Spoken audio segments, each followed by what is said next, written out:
Let me give you some backstory. The Jews are still praying and worshiping other gods, and God's like, hey no, you guys can't do this, you're my people. So, when the Midianites came to attack, he didn't intervene. The Midianites destroyed everything, and then the Israelites started crying. Same old, same old. And then the Israelites are like, God, come and help us out of our suffering! And then God's like, you know what I'll do?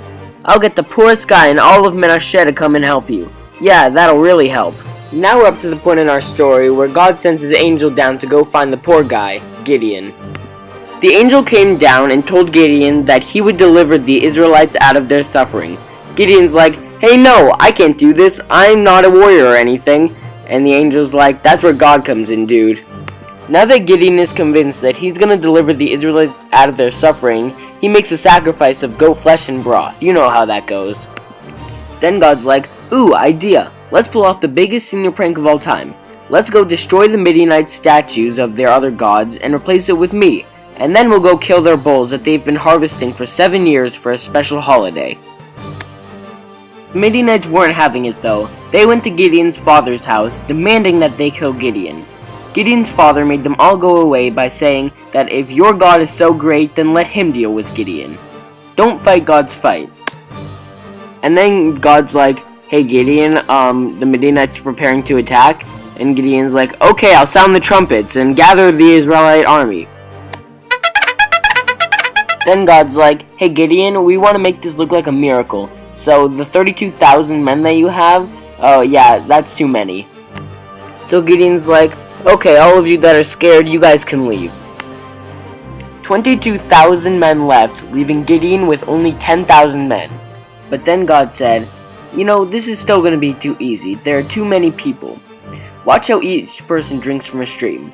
If they drink in a bowing position straight from the river, then they should be sent home. If they drink by lapping water from the river into their hand, then those are the men that we want. 9,700 men left, leaving only 300 men. Then God's like, perfect, this will be very difficult.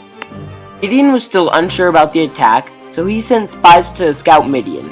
While in Midian, the spies heard a soldier talking about his dream of a piece of bread knocking over a tent, and claimed it must be Gideon. Gideon then attacks by blowing trumpets and crashing pitchers with torches inside.